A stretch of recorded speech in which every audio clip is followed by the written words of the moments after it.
Hi guys! Welcome to my channel. Yan guys, for today videos guys, nagluto tayo ng laing na may hipon. Yan guys, nagisa muna ako ng bawang sibuyas luya. At the same time, ginisa ko na rin ang hipon. Nilinis ko muna yung hipon. Bale guys, yung ating gabi, 1 kilo siya sa 2 gata. So pinakuluan ko siyang pinakuluan. Yan, ang malambot na, sineperate ko siya. Gisa muna ako niyan sibuyas, bawang, luya, hipon. Naglagay na ako ng paminta at ng magic sarap at ng ating patis para may mas lasa ng ating sahog. Yan na guys, ang okay na siya. Nilagay ko na yung pinakuluan nating gabi. Yan, para mas mabilis maluto. Kasi yung gabi kasi guys, medyo makunat, matigas yan. Kailangan pakalata-lata yung pagkaluto. Yan na siya guys, nilagay ko. Yung okay na, nilagay ko na yung pangalawang gata. Yan, para mas maluto pa siya. Yan yung pangalawang gata ng nyog. Kulo-kulo ko muna siya guys, para at least maluto siya. Mas malasa yung, yung gata niya.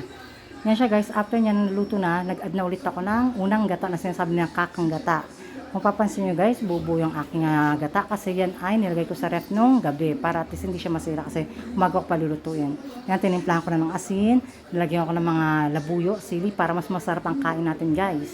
After nyan guys, kung alam ko konti na lang yung mantika, kailangan natin dyan guys mag-add ng sugar. Bakit sugar? Para at least magbabalance yung lasa ng ating niluluto. Kahit anong luto guys, ang pambalance talaga siyang sugar. Yan, naglagay ako ng konting sugar para mas malasa. At the same time, inopen ko lang yung ating niluluto. Hindi ko siya sinara. Tapos sa mahinang apoy lang.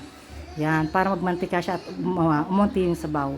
Naluto na siya guys. Yan na, tinikman ko at okay naman yung lasa. Napakasarap naman niya. Yan siya guys. Yan, malambot na. Okay na siya. Yan, pinatay ko na siya ng time na yan.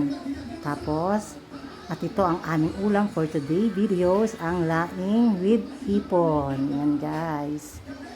Kain tayo guys. Napakasarap niyan. Daming nasarapan. Actually, masarap daw na manamis-namis. Naglalaban yung alat at yung tamis niya. At the same time maanghang. Thanks for watching. God bless.